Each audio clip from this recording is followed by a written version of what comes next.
Nah, kalau ibu mau melepaskan bener-bener, ibu boleh ke psikolog ngobrol, sana nanti cari solusi atau ke saya ke hipnoterapi saya tayani nanti. Silakan hubungi nomor Iya, admin saya di mohon sini. maaf.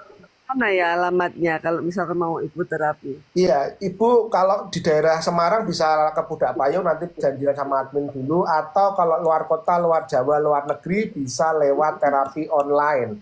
Ini banyak yang dari luar negeri, Bu.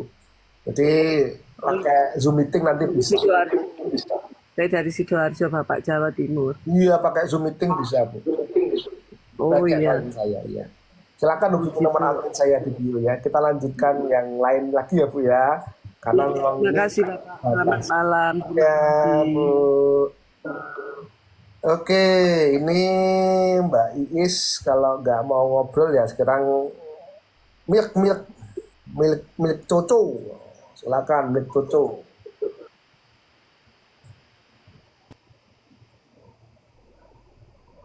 Halo, milk Coco.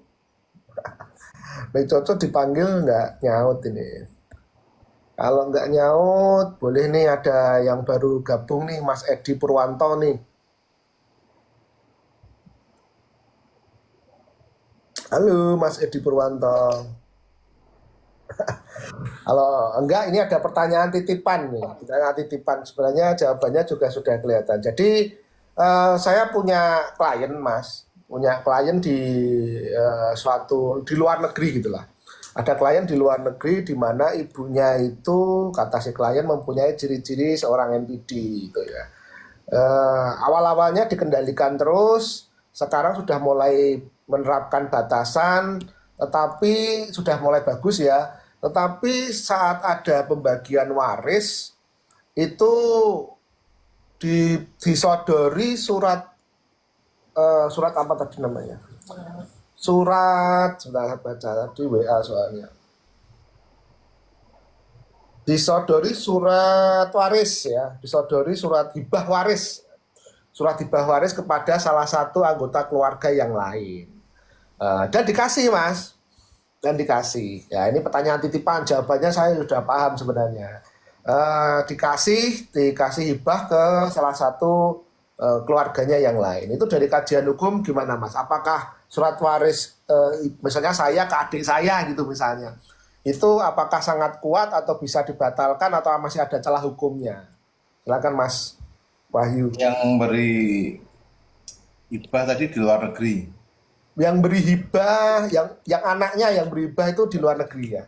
Tapi orang Indonesia, masih orang Indonesia, masih WNI. Ya, itu surat hibahnya notaril atau di bawah tangan. Wah, itu saya belum tahu. Mungkin di bawah tanah mungkin, Mas. Ya, bisa dibatalkan.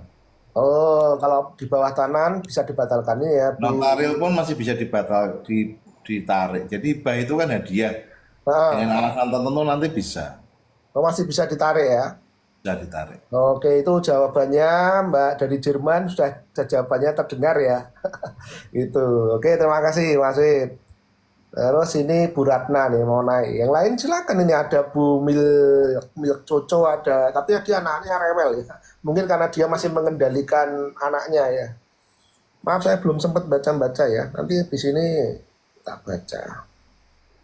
Yang dari luar negeri bisa konsultasi online dengan saya juga. Cuma diatur jamnya, Mas Gali.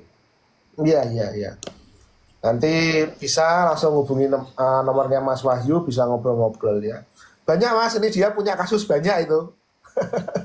dia punya rombongan itu, kalau mau ada yang cerai, ada yang KDRT, nanti bisa hubungi jenengan ini. Kita tunggu yang lain. Ini Ini ada yang nanya itu, keluar dari rumah apakah salah di mata hukum kalau sudah dapat kekerasan verbal? Nah, silakan Mas. Saya kok belum nemu ini. Oh ini, keluar dari rumah apakah salah di mata hukum kalau sudah dapat kekerasan verbal? Ayo, tidak salah kalau saya. Tapi silakan. Ini yang dipertanyakan lagi jadi gini, Mas. Jadi KDRT itu kekerasan dalam rumah tangga. Kekerasan dalam rumah tangga itu berarti kan ada hubungan perkawinan resmi. Kalau belum resmi ini masih jadi perdebatan dengan Halo, penegak hukum. Assalamualaikum. Iya, salah sebentar, Mas Wid biar menyelesaikan dulu Mbak Mil. Silakan. Jadi kalau hubungannya tidak dalam pernikahan resmi, ini masih dalam perdebatan dengan penegak hukum yang lain. Beberapa perkara bukan menjadi KDRT tapi penganiayaan, Mas. Oh iya. Makanya bagi siapa saja yang mengalami penganiayaan atau kekerasan verbal, segera lakukan visum. Nah, visumnya kemana? Ke rumah sakit terdekat, terutama rumah sakit daerah. Oke. Oke, Mas. Jadi jangan menunda-nunda. Ini kok apa ya? Ini kok banyak yang ibu-ibu dan mbak-mbak baik hati gitu. Enggak, Mas, itu trauma bondingnya kuat itu. Enggak, Halo, maksudnya gini, Assalamualaikum. sudah ditipu, sudah dimanipulasi, cuma dinikahi siri, masih bisa menerima, itu berarti kan wanita-wanita luar biasa gitu. Iya, memang ikatannya terduga individu itu kuat, Mas. Oleh karena itu, saya di sini tampil untuk membantu. Satu hal ya Mas, yang tadi ada yang nyampaikan, kalau KDRT atau pemukulannya itu memarnya udah hilang, berarti alat buktinya hilang. Tidak. Ada alat bukti lain. Nanti saya jelaskan dalam konsultasi secara pribadi, karena tidak boleh disampaikan secara umum. Jadi yang tadi, wah memarnya sudah hilang, berarti alat buktinya sudah hilang, tidak bisa dibuktikan. Bisa. Ya, itu rahasia pabrik ya, Mas ya. Rahasia pabrik. Oke, siap. Oke, tadi Mbak Milk Coco, nah ini malah hilang lagi kalau suruh naik hilang. Assalamualaikum. Aduh, salam ya, silakan. Selamat malam. Selamat malam. Saya izin bentar, Mas, sama Mas Fit bentar ya. Saya mau nanya Pak, bagaimana strategi untuk bercerai dari suami terduga MPD yang sudah pisah rumah dari tahun 2020 akhir? Kalau ketemu sih terakhir itu di tahun habis Lebaran 2023. Nah, jadi hitungannya sampai sekarang 2 tahun nggak ketemu-ketemu lagi. Saya mau menanyakan strateginya untuk bercerai dari suami yang seperti itu bagaimana, dan tentang hak asuh anak juga gimana Pak ngurusinnya supaya nggak salah.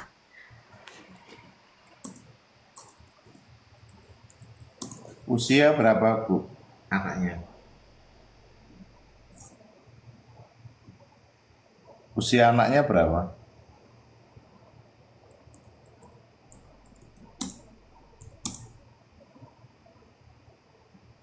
Halo, Mbak Koko.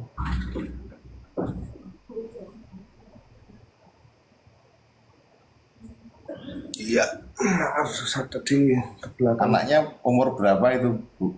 Bu Milk Coco anaknya umur berapa, Bu? Oh, udah menghilang menjauh. Oke, Mas, sedapatnya dijawab, Mas. Saya tadi kurang nangkep, saya agak minggir. Bagi ibu-ibu yang sudah mengalami hal-hal seperti ini, jangan merasa bodoh, jangan merasa ketipu, tidak. Ini anugerah ya. Jadi kita bersyukur bahwa Anda semuanya, ibu-ibu, mbak-mbak ini diberikan keselamatan sama Allah. Jadi menunjukkan, jadi Allah tidak mungkin memberi ujian di luar kemampuan kita. Yang kedua, Allah ini menunjukkan sekarang pasti ada tujuannya. Pasti nanti akan jadi yang terbaik. Pelajaran terbaik untuk hidup lebih bahagia. Oke. Nanti kalau sudah bisa melepas, kemudian mindsetnya untuk membuka lembaran baru, nah nanti akan beda. Semangatnya akan beda. Iya, betul sekali Mas Wid. Jadi saya mengutip teorinya Viktor Frankl itu ada 3 makna yang bisa diambil pada diri kita. Yang pertama itu karya, kerja. Yang kedua kita rasa cinta dengan sesama. Yang ketiga adalah bagaimana kita memaknai sesuatu hal bahkan di situasi yang sulit sekalipun gitu. Nah, kalau kita dapat maknanya apa, maka hidup kita akan selalu senantiasa berpikir secara positif dan pasti dapat tujuan gitu. Jadi walaupun sudah kayak putus asa gitu, pasti ada maknanya. Jangan khawatir, itu yang dikatakan Mas Wid itu kira-kira intinya begitu.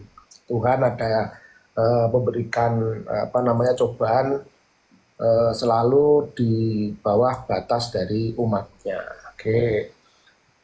Kita lanjut ke Marisa tadi. Ya, silakan Marisa.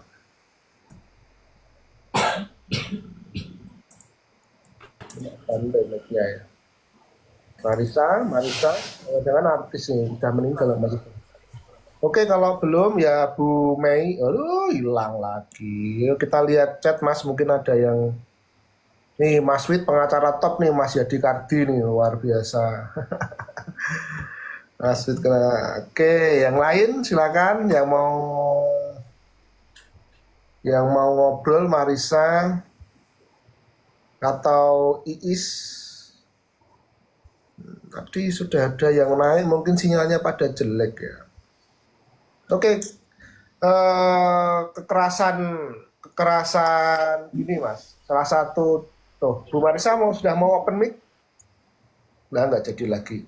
Salah satu kendala dalam perceraian itu adalah biaya, Mas. Adalah biaya, di mana biaya itu menjadi pertimbangan yang sangat matang karena bagaimanapun masalah ekonomi sering-sering ibu-ibu itu sangat terbatas masalah ekonominya. Ada nggak Mas solusi yang misalnya untuk meminimalisir biaya? Ada nggak? Ada. Biaya bisa diminimalisir. Jadi kalau yang tidak punya uang dan bisa dibuktikan dengan surat keterangan tidak mampu, akan dibantu oleh Pusbakum atau LBH. Gratis, tis.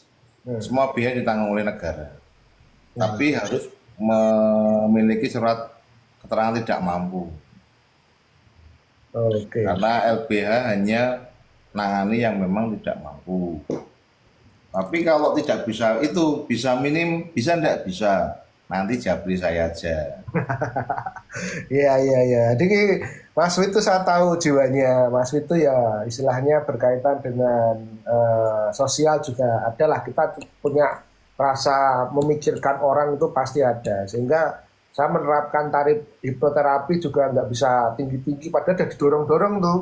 Ada beberapa konsultan bisnis yang bilang ke saya, tarifmu segitu tuh kemurahan dengan reputasi seperti ini. Gitu. Nah, saya ada beberapa tarif yang silakan pilih gitu ya. Dengan pelayanan yang sama silakan pilih yang kuat yang mana gitu aja. Kalau masih biayanya yang paling reguler ya sudah pakai reguler saja, nggak ada masalah gitu ya. Oke, ini Tadi yang tanya Mas Galih, itu kalau kekerasan verbal dimaki-maki suruh keluar, apa keluar salah? Ya jangan keluar dulu. Gitu. Kalau dimaki-maki ya bertahan dulu. Kecuali kalau nanti sudah konseling ke Mas Galih atau konseling ke ahli yang lain, keluar Ya resume udah kesini Ge, psikologisnya. kamunya di sini ngapain di situ? Tuh. lanjut Mas. Halo, Ye. Jadi kekerasan verbal saya dimaki-maki diusir, apa salah di mata hukum kalau saya keluar dari rumah sebagai istri? Ya, kalau langsung keluar salah, karena nanti pembuktiannya tidak ada. Itu kan biasanya caranya memang begitu, suruh keluar nanti keluar lah, itu nanti mempermudah mereka untuk proses cerai dan hak asuh akan dipegang oleh si suami. Oke, Karena jadi dianggap perempuan ini wanita yang tidak patuh dengan suami. Karena bukti keluarnya kan faktor apa, tidak ada saksinya. Jadi dalam rumah tangga ini kan sering terjadi permasalahannya tidak ada saksi. Ada pembantu nggak mau ikut-ikut, ada karyawan nggak mau ikut-ikut. Jarang yang keluarganya tahu, jarang yang punya CCTV. Oke. Jadi terus solusinya gimana Mas? Oh, ini Secara ada hukum. bukti rekaman dan video dari HP Pak. Ya, konsultasi keluarga dulu. Jadi ibu bapak-bapak yang ada konflik